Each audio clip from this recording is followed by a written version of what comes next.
زاد عالما قديرا حيا قيوما سميعا بصيرا والصلاة والسلام على سيد الأنبياء والمرسلين وعلى آله وأصحابه أجمعين. أما بعد فأعوذ بالله من الشيطان الرجيم. بسم الله الرحمن الرحيم. وتعاونوا على البر والتقوى ولا تعاونوا على الإثم والعدوان أو كما قال النبي صلى الله عليه وسلم: خير الناس من يأتي الناس. أو كما قال النبي صلى الله عليه وسلم: لا يؤمن أحدكم حتى أكون أحب إليه من والده وولده والناس أجمعين. أو كما قال الله تعالى في شأن حبيبه مخبرا وحكيما: إن الله وملائكته يصلون على النبي يا أيها الذين آمنوا صلوا عليه وسلموا تسليما. اللهم صل على سيدنا ومولانا محمد وبارك وسلم عليه. الصلاة والسلام عليك يا سيدي يا رسول الله. الصلاة والسلام عليك يا سيدي يا حبيب الله. الصلاة والسلام عليك يا سيدي يا حجة الله. الصلاة والسلام عليك يا سيدي يا خاتم المعصومين وعلى آلك وأصحابك يا سيدي يا خاتم النبيين.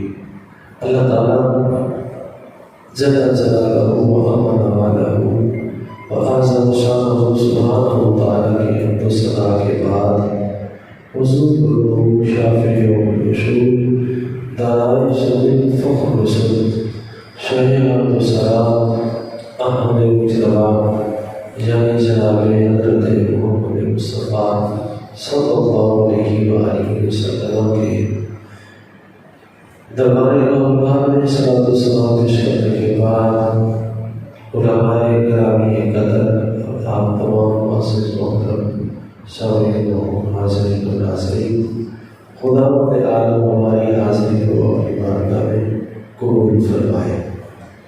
عزیزان محترم، اللہ تعالیٰ جل وعلا نے ارشاد فرمایا: وَتَعَاوَنُوا عَلَى الْبِرِّ وَالتَّقْوَىٰ، کہ نیکی اور پرہیزگاری پہ لوگوں کے ساتھ تعاون کرو۔ وَلَا تَعَاوَنُوا عَلَى الْإِثْمِ وَالْعُدْوَانِ، اور گناہ پر اور دشمنی پر کسی کے ساتھ تعاون نہ کرو۔ روز روشن کی طرح واضح بین اللہ کریم کا یہ فرمان ہمارے سامنے موجود ہے۔ ہم اپنے اپنے گرفتاروں میں ذرا جا کے دیکھیں، اپنے اس ماحول اور معاشرے میں دیکھیں کہ آیا کہ ہم کس کٹہرے میں ہیں، کس دھرنے پہ ہیں، اور ہم کس گروہ کس جماعت میں ہیں۔ اگر ہم نیکی کرتے ہیں اور نیکی کرنے والوں کے ساتھ اور پرہیزگاروں کے ساتھ اگر ہمارا پیار محبت لگن اور خود کے ساتھ تعاون ہے تو ہمیں مبارک، اور اگر نہیں ہے، گناہ اور دشمنی کے ساتھ ہمارا تعاون ہے، ساتھ ہے، ہم ان لوگوں کے ساتھ کھڑے ہوتے ہیں جو دو نمبر ہے، بدمعاش ہیں، جو گنڈے ہیں، جو دھوکے باز ہیں، جو جھوٹے ہیں، تو پھر ہم سمجھیں کہ ہم اللہ کریم کی ناراضگی اور اس کے عذاب کا موجب ہے۔ اس لیے ہمیں چاہیے کہ اللہ کریم کے اس فرمان شان کو سیروں میں جگہ دیں اور آیت مبارکہ کا یہ پہلا حصہ اسے غور سے سنیں سمجھیں اور عمل کریں اور اس پیغام کو عام ناس تک اسے عام کریں کہ نیکی پہ اور پرہیزگاری پہ خود بھی عمل پیرا ہو اور لوگوں کے ساتھ بھی اسی طریقے پہ تعاون کریں اور کبھی دشمنی پہ، دھوکے پہ، جھوٹ پہ، گناہ پہ کسی کے ساتھ تعاون رکھیں۔ اللہ کریم نے ہمیں ایک دوسرے کے ساتھ جوڑ دیا ہے، ہر ایک ہمارا ایک دوسرے کا ضرورت مند ہے، حاجت مند ہے۔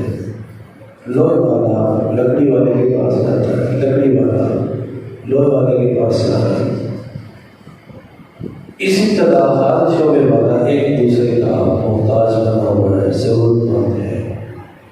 اللہ کریم نے ہمیں ایک دوسرے کے ساتھ جوڑ دیے ہیں، ترتیب دی ہے، ہمیں ایک دوسرے کی عادت ہے۔ ایسے ہی اجتماعی زندگی میں ہمیں ہر شعبے کا لحاظ کرنا ہے اور ہر رشتے کو ہمیں دیکھنا ہے۔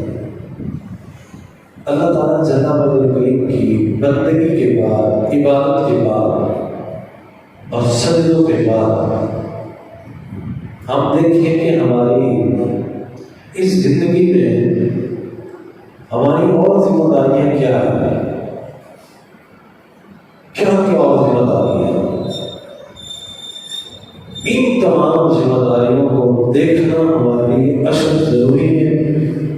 انہیں دیکھیں اور ہر ذمہ داری کو پورا کریں۔ یہ کس نے پورا کرنا ہے؟ یہ ہم نے کرنا ہے۔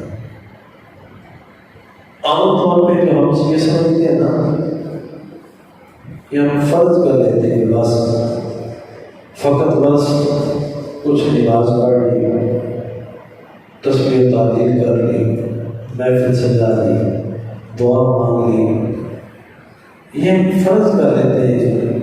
عام آپ نے دیکھا ہوگا ہم سارے اکثر و بیشتر ان چیزوں کی نظر ہوئے ہوئے ہیں۔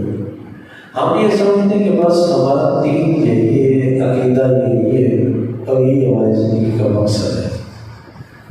اگر ہم نے یہ کام زندگی میں ہم کرتے رہے اور کر لیا تو بس ہم نے اپنا مقصد پورا کر لیا۔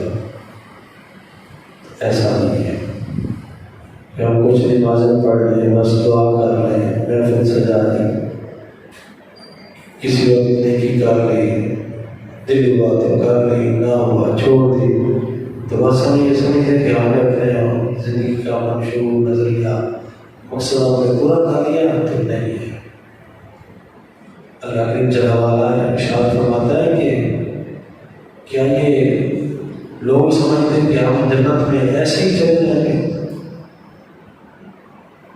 ہم جنت میں ایسے ہی بڑھ جائیں گے؟ ابھی تک تو ہم نے آزمایا ہی نہیں،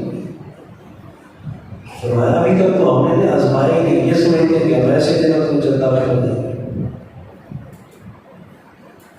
تو ہماری آزمائش ہے، یہاں ہم اپنی آزمائش کے لیے، ہماری آزمائش ہونی ہے، ہمیں آزمایا جانا ہے۔ ان امتحانوں کو ہم نے پاس کرنا ہے، ان اوکھی مشکل راہوں کو ہم نے عبور کرنا ہے۔ اگر ہم نے ان مشکل راہوں کو، کٹھن راستوں کو ہم نے عبور کیا، اس پہ صبر کیا، شکر کیا، تو اگر ہم کامیاب ہو کے نکلیں گے تو پھر سمجھو اللہ کی مجھے عطا فرمائے۔ اور اگر ہم نے یہ سارے امتحانات پاس نہ کیے، اللہ کریم کی آزمائش میں پورا نہ ہوئے، اور جو ذمہ داریاں اس نے ہمارے ذمہ لگائی ہیں اگر ہم نے یہ پوری نہ کی، یہ ذمہ داری بھی ہماری آزمائش ہے نا۔ یہ ساری ذمہ داری ہماری آزمائش ہے، سارے رشتے ہمارے آزمائش ہیں۔ ہر وقت یہ ذہن میں رکھیں، جب سے ہم پیدا ہوئے ہوش سے باقی ہم سن نبوت کو پہنچے تو وہاں سے لے کے مرتے دم تک یہ ساری ہماری آزمائش ہے. جو فریضہ بھی ہمارے ذمہ ہے، جو واجبات ہمارے ذمہ ہیں، ہم جو کچھ کر رہے ہیں یہ ہماری آزمائش ہو رہی ہے. سارا کچھ لکھا جا رہا ہے، اس میں ہمیں جانچا جائے گا، پڑتالا جائے گا کہ یہ کیا کرتا ہے. اگر ہم اپنی پوری زندگی کے اندر جو بھی جتنی بھی آزمائش ہے، یہ الگ بات ہے کہ چھوٹوں پہ، چھوٹے لیول پہ، غریبوں پہ، مسکینوں پہ، معدود جن کے پاس مال ہے ان کی آزمائش چھوٹی ہے. اور جس بندے کا جتنا مال بڑھتا جا رہا ہے، جس کا تعلق زیادہ بڑھتا جا رہا ہے، جس کو جتنی عزت زیادہ ملی ہے، جس کو مال زیادہ ملا ہے، جاہ و جلال ملا ہے، اس کی آزمائش بھی اتنی بڑی ہوگی. تو جب اس امتحان، اس آزمائش گاہ سے ہم نکلیں گے تو پھر جا کے اگر کامیاب ہوں گے تو الحمدللہ انشاءاللہ اللہ کریم اپنے وعدے کے مطابق ہمیں جنات عطا فرمائے. اور اگر ہم ناکام اور خائب و خاسر ہیں، معاذ اللہ، اللہ بھی ہمیں پناہ دے، اللہ معاف فرمائے. تو اگر ہم اس آزمائش سے ہم بھٹک گئے اور ہم دور ہٹ گئے اپنی منزل سے، نشانے سے، اپنے منشور سے، تو پھر ہمارا انجام، ہمارا ٹھکانہ دوزخ ہے، جہنم ہے. تو اس لیے اس آزمائش کو ہم نے اس کو پورا اترنا ہے. یہ ہماری ذمہ داری ہے، ہم نے پورا کرنا ہے. بہت کٹھن ہے ڈگر بند گھٹ کی، میں کیسے بتاؤں مدوا سے گھٹ کی. یہ راستہ، یہ راہ اوکھی ہے، یہ دنیا آسان نہیں ہے، یہ اوکھی ہے.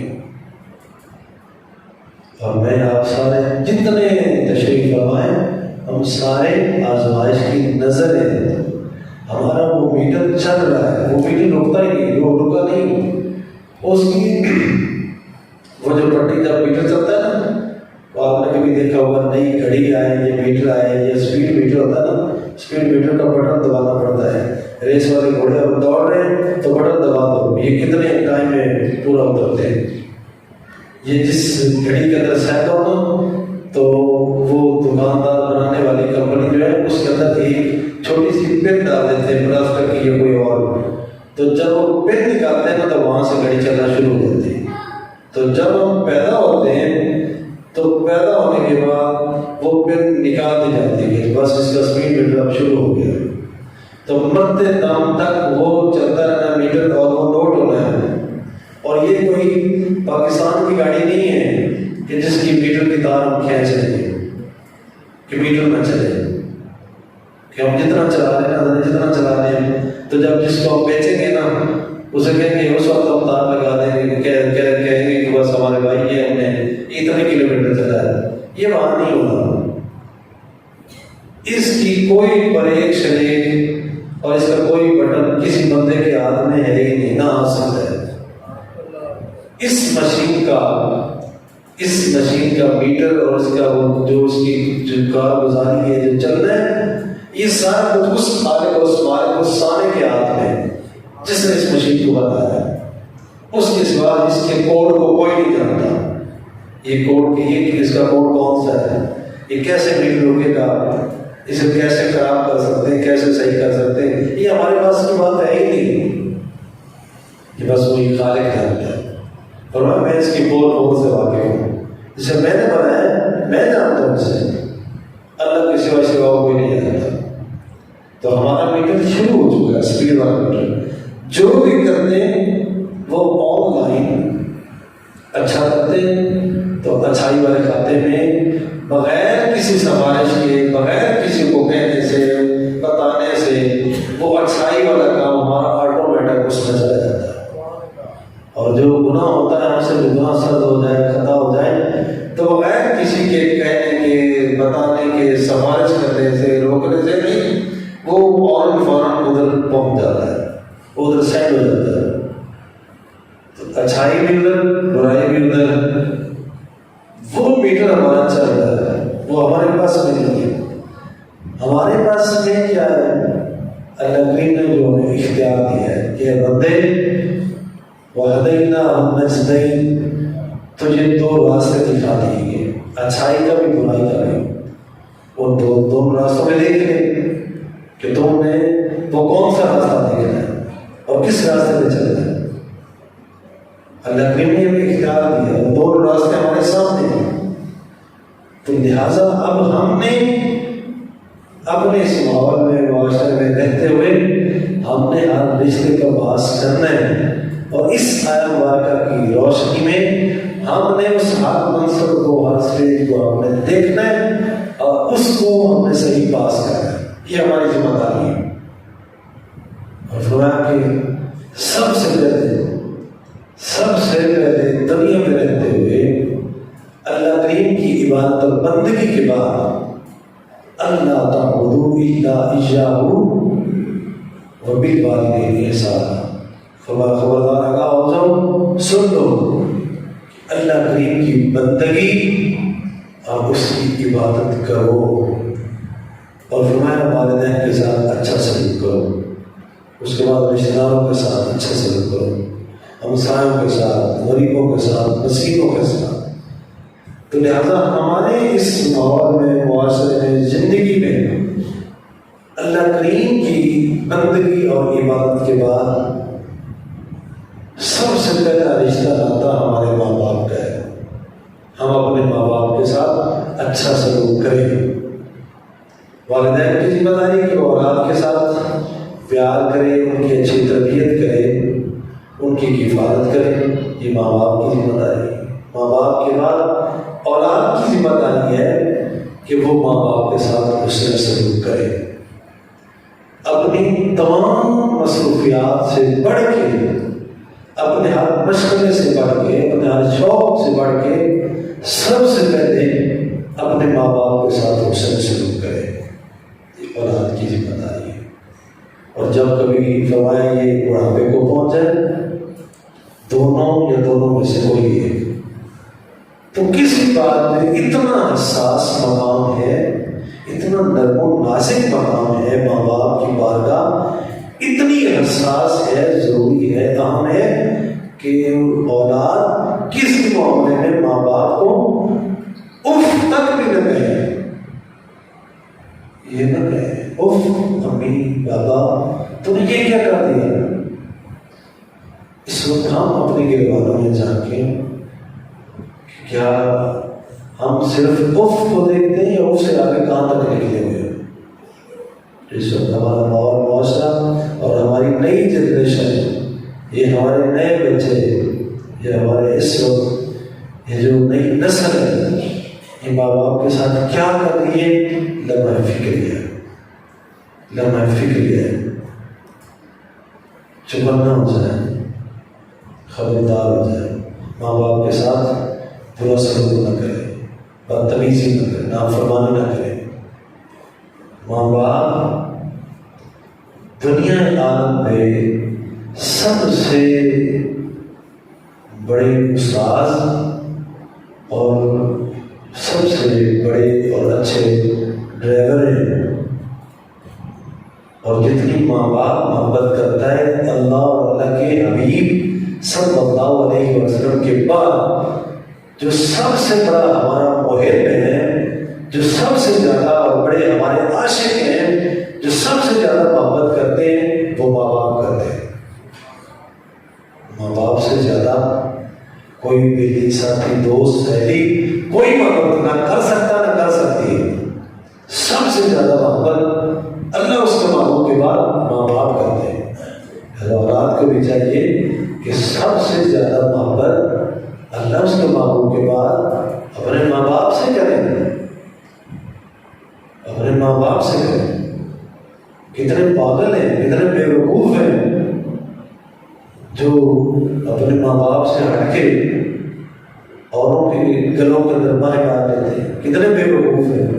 کبھی ایسا نہیں ہونا چاہیے۔ اپنی ساری محبتیں، اپنے سارے رشتے ناتے سب سے زیادہ اپنے ماں باپ سے ہونا چاہیے۔ اپنی پیار کی بھی جو ہے یہ ماں باپ سے ہونی چاہیے۔ ماں باپ کو وقت دیں، ٹائم دیں، ان کے پاس بیٹھیں، ان سے محبت کریں، اور ماں باپ کے بعد رشتہ داروں کے ساتھ حسن سلوک کریں، اچھا سلوک کریں، صلہ رحمی کریں، صلہ رحمی کریں۔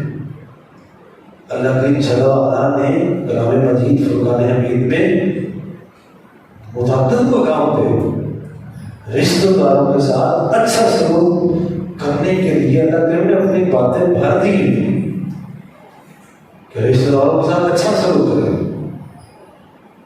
رشتہ داروں کے ساتھ صلہ رحمی کریں، حسن سلوک سے پیش آئیں۔ دو بہت بڑے مقام ہیں قرآن پاک کے اندر۔ فرمایا وہ لوگ جو ایسے ہیں جن کو اللہ کریم نے رشتوں کو چھوڑنے کا حکم دیا ہے اور وہ ان کو توڑ دیتے ہیں، اللہ کریم نے اپنا عذاب سنا ہے۔ اور انہی آیتوں کے تحت میرے اور آپ کے نجبات کریم آقا صلی اللہ علیہ وسلم نے ارشاد فرمایا کہ دنیا پہ اللہ کریم کے ساتھ شرک کرنے کے بعد جو سب سے بڑا گناہ ہے وہ رشتوں کو توڑنا ہے۔ جو رشتوں کو توڑ دیتے ہیں، اپنے رشتوں کو توڑ دیتے ہیں۔ اور سرکار فرماتے ہیں کہ جو بندہ اپنے حق پہ ہونے کے باوجود، یہ تعلیم دی حضور نے، قربان سے یہ سرکار نے تعلیم دی ہے، آج جو بندہ سرکار کی ان سنے ہوئی گنوں پہ آ جائے تو ہمارا کتنا ماحول، معاشرہ اور ہماری کتنی دنیا سمجھ جائے کہ حضور کے فقط صرف اس فرمان پہ آ جائے کہ سرکار نے فرمایا جو بندہ حق پر ہونے کے باوجود اپنا حق اس لیے چھوڑ دے کہ اگر میں یہ مانگوں گا تو میرے بھائی سے میرا رشتہ کٹ جائے گا، ٹوٹ جائے گا، رشتہ دار سے یہ رشتہ ٹوٹ جائے گا، اگر یہ حق تو میرا ہے لیکن اگر میں مانگوں گا لوں گا تو رشتہ ٹوٹ جائے گا۔ تو سرکار فرماتے ہیں اگر کوئی حق پر ہونے کے باوجود اپنے حق سے دست بردار ہو جائے تو سرکار فرماتے ہیں قیامت والے دن جنت میں محل لے کر دینے کا میں محمد ضامن ہوں۔ سبحان اللہ۔ یہ رشتہ داری کے پاس اس سے رہے اور میرے آپ کے جذبات آقا صلی اللہ علیہ وسلم فرماتے ہیں کہ قیامت والے دن، قیامت والے دن سرکار فرماتے ہیں اللہ اکبر اللہ اکبر کہ جب اللہ کریم نے ساری مخلوق کو بنا لیا نا تو اس وقت صلہ رحمی اللہ کریم کی بارگاہ میں کھڑی ہو گئی۔ صلہ رحمی، حسن سلوک، یہ جو رشتہ داروں کے ساتھ اچھا سلوک کرنا ہے، یہ عمل اس کا نام ہے صلہ رحمی۔ تو سرکار فرماتے ہیں جب اللہ کریم ساری مخلوق کو بنا چکا نا تو یہ کھڑی ہوگی بارگاہ الہی۔ اس نے عرض کی مولا جو صلہ رحمی کرتا ہے اور تیری پناہ چاہتا ہے اس کا مقام کیا ہوگا؟ تو اللہ کریم صلہ رحمی سے فرماتا ہے کہ کیا تو پسند نہیں کرتی کہ جو تجھے جوڑے اسے میں ملوں، اسے میں جوڑ لوں، اس کے ساتھ میں ہو جاؤں، اور جو تجھے جو توڑ دے اس سے میں ٹوٹ جاؤں، اس سے میں کٹ جاؤں، کیا تو پسند نہیں کرتی؟ اس نے عرض کی بے شک مولا کیوں نہیں، میں راضی ہوں اس بات پہ۔ تو سرکار فرماتے ہیں جس بندے کو اس بات کی تصدیق کرنی ہو اسے چاہیے کہ سورہ محمد کی 22 نمبر آیت پڑھے۔ جس بندے کو اس بات کی تصدیق کرنی ہو نا کہ صلہ رحمی کیا چیز ہے، اس کا مقام کیا ہے، صلہ رحمی ہوتی کیا ہے، اور رشتوں کا پاس کرنا، نبھانا، اس کے اندر لذت کتنی ہے، کیا ہے، اور اللہ اس کا رسول راضی کتنا ہوتا ہے، اگر کسی بندے کو ثبوت چاہیے اسے چاہیے کہ سورہ محمد کی 22 نمبر آیت پڑھے، جس کے اندر اللہ کریم نے فرمایا کہ بھلا تمہیں حکومت دے دی جائے تم نے کرنا کیا ہے۔ یہ سورہ محمد کی 22 نمبر آیت کا مفہوم یہ ہے کہ اگر تمہیں حکومت مل جائے نا تو تم نے پتہ کیا کرنا ہے، تم نے زمین بے فساد ڈالا ہے اور تم نے رشتوں کو توڑ ڈالا ہے. تمہیں حکومت مل جائے تو رشتوں کو توڑ دو گے اور زمین بے فساد پھیلاؤ گے. مطلب کیا ہے؟ اس آیت کا تقاضا کیا ہے؟ اور ہمارے پاس کیا ہوتا ہے؟ آپ دیکھ لیں ماحول میں بہت سارے کیا ہو رہا ہے. جس بندے کو جام لگتا ہے، پیسہ آ جاتا ہے، حکومت مل جاتی ہے، جس کا گریڈ اپ ہو جاتا ہے، جو بندہ جب ہمارے قدر پھونک آ جاتا ہے تو کیا ہوتا ہے؟ اڑ جاتا ہے نا. اکثر کو اس طرح آپ دیکھتے ہیں کہ اکثر لوگوں کو جب جم لگتا ہے اونچے ہوتے ہیں تو وہ زمین پہ فساد ڈالتے ہیں. اے پلاٹ میرا ہے، اے پلاٹ میرا ہے، اے زمین میری، اے میرا حصہ ہے، اے میرا مرد ہے، اے مت دینا کوئی نہیں. یہ میں ہے نا یہ زمین فساد. اور نال انہوں نے رشتوں کو توڑتے ہیں. رشتے توڑتے ہیں تو دیکھتے نہیں کیوں؟ ایک نہیں ہزار. جب پیسوں کی دیوار کھڑی ہوتی ہے تو رشتوں کی اوقات ختم ہو جاتی ہے. ایسا نہیں ہونا چاہیے، ایسا نہیں ہونا چاہیے. رشتے داروں کے ساتھ اس نے سلوک کرو. جسم کے رونگٹے کھڑے ہو جاتے ہیں.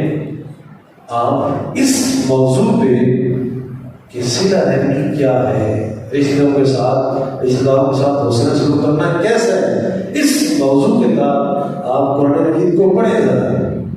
کتنی آیتیں بھری پڑی ہیں. اور میں امید کرتا ہوں کہ اگر آپ قرآن پاک کو کھول کے ترجمہ کر کے پڑھیں گے نا تو اگر آپ نے 2 4 5 10 آیتیں اس موضوع کے تحت پڑھی نا تو میں امید کرتا ہوں کہ آپ کوشش کریں گے کہ ہم رشتہ داروں کے ساتھ محبت کریں، رشتہ داروں کے ساتھ محبت کریں. تو اس لیے ضروری ہے. قرآن فرقان حمید میں ایک مقام پہ سورہ نور کی پہلی 10 آیتیں ہیں جس روشنی میں جو ہمارے ائمہ مفسرین نے جو آپ نے لکھا ہے وہ تو ہے نا. ائمہ مفسرین نے کتابوں میں یہ بات آئی ہے کہ سورہ نور کی پہلی آیتوں کے اندر جو آیات چل رہی ہیں ان کا جو اس کا مصداق ہے وہ کون ہے، کیا ہے. کتابوں میں ہے کہ آقا نعمت صلی اللہ علیہ وسلم کی زوجہ مطہرہ حضرت سیدہ اماں جی عائشہ صدیقہ رضی اللہ عنہا آپ پہ تہمت لگائیں گے تو سرکار بڑے پریشان ہو گئے. تو 40 دن تک بارش نہ آئی، وہی نازل نہ ہوئی. حضور پریشان ہیں تو حضرت اماں جی پہ تہمت لگی ہے بدکاری کی. آپ پاک دامن ہیں، آپ طیبہ ہیں، طاہرہ ہیں. تو رو کے آپ کا برا حال ہو چکا ہے. سرکار الگ ہیں، آپ الگ ہیں ذرا. تو سرکار نے یہ بات کی. کتابوں میں یہ آیا کہ عائشہ آپ دیکھتے ہیں اب تیرا معاملہ اللہ کریم کی بارگاہ میں ہے، تیرے حق میں جو فیصلہ ہوگا وہ اللہ کریم فرمائے گا. اب 40 دن تک آپ پہ تہمت لگائی گئی تو آپ رو کے بار ایسی میں روتی ہیں، روزانہ دعائیں کرتی ہیں کہ مولا میں تو پاک دامن تو دیکھنے والا ہے. تو 40 دن تک بارش نہ آئی. 40 دن کے بعد پھر بارش آئی. آپ کے حق میں اللہ کریم نے وہ مجرا سنایا. آپ پاک دامن ہے. اللہ کریم نے فرمایا کیوں نہ ایسا ہوا جن لوگوں نے یہ آپ کے بارے میں یہ بات سنی تھی تو انہیں چاہیے تھا کہ جیسے سنی تھی اسے ویسے چھوڑ دیتے، اسے دبا دیتے. انہوں نے اعتبار کیوں کر لیا کہ آپ ایسا کر سکتی ہیں؟ انہوں نے آگے سے یہ بات کیوں پھیلائی؟ انہوں نے تہمت کیوں لگائی؟ آپ تو پاک دامن ہیں. آپ کے حق میں یہ آیتیں اتری. آپ کا نام کتابوں میں ہے. باقی قرآن مجید اصول کی کتاب ہے. اصول بتایا گیا ہے کہ تہمت نہ لگائی جائے اور جس پر تہمت لگے گی اگر وہ بری ذمہ ہے تو اس کو اللہ کی عزتیں دے گا، اس کو اللہ کی نشانیں دے گا. تو یہ ایک اصول مقرر فرمایا. یہ میں نے آپ کو واقعہ مختصر کر کے سنایا اور یہ بات اس لیے سنائی کہ وہ لوگ جنہوں نے یہ تہمت لگائی تھی جنہوں نے یہ بکواس کیا تھا ان کو حضرت سیدنا صدیق اکبر رضی اللہ تعالیٰ عنہ آپ وظیفہ دیتے تھے، خیرات دیتے تھے، صلہ رحمی کرتے تھے، ان تک ان کے ساتھ تحفے تحائف آپ پہنچایا کرتے تھے، دیتے تھے آپ۔ تو جب انہوں نے آپ کی شاہزادی پہ اتنی بڑی انہوں نے تہمت لگا دی تو آپ نے وہ بند کر دیے، وہ تحائف روک لیے۔ دل میں جیتا ہے کہ آپ کی صاحبزادی ہے، سرکار کی زوجہ مطہر ہے، تو اتنا بڑا بکواس کر دیا اس نے۔ وہ جو ایک دو چار ساتھی تھے تو اتنی بڑی کمیونٹی کی انہوں نے، جب تحائف بند کیے تو باقاعدہ قرآن اترا، باقاعدہ آیات آئی، فرمایا کہ تم نے وہ اپنا تعاون روک لیا، مفہوم میں پیش کر رہا ہوں، اپنے تحائف، اپنی خیرات، اپنا وہ تعاون بند کر دیا۔ فرمایا نہیں، تم کرتے رہو، تم کرتے رہو۔ کتنی بڑی بات! علماء، عالم دین اور صلحاء فرماتے دیکھو ذرا نہ فکریہ ہے، ایک طرف اتنا بڑا بکواس ہے، کمیونٹی ہے، آپ پہ تہمت لگائی گئی، اور دوسرا آپ کو اتنی یہ ترغیب دی جا رہی ہے کہ تم نے وہ اپنا تعاون اور اپنے تقسیم کیوں روک دی، آپ جاری رکھیں۔ تو لہٰذا رشتہ داروں کے ساتھ صلہ رحمی بہت بڑی چیز ہے، اپنی صلہ رحمی کو جاری رکھیں اور اسے نبھائیں۔ صلہ رحمی بہت بڑا عمل ہے، بہت بڑا عمل ہے۔ سرکار فرماتے ہیں کہ اگر کسی کو پتہ چل جائے کہ صلہ رحمی کیا ہے تو سرکار فرماتے ہیں بندے پھر اس پہ ہمیشگی کریں، اسے کبھی نہ روکیں۔ تو رشتہ داروں کے ساتھ اچھا سلوک کرو۔ ہمارے اس معاشرے میں چند ایک یہ ضروری باتیں تھیں جس کا ذکر کرنا ضروری ہے۔ اللہ کریم مجھے آپ سب کو ایسا کرنے کی توفیق عطا فرمائے، اور اللہ کریم ہمیں گناہوں سے بچائے۔ وآخر دعوانا الحمدللہ رب العالمین وما علینا الا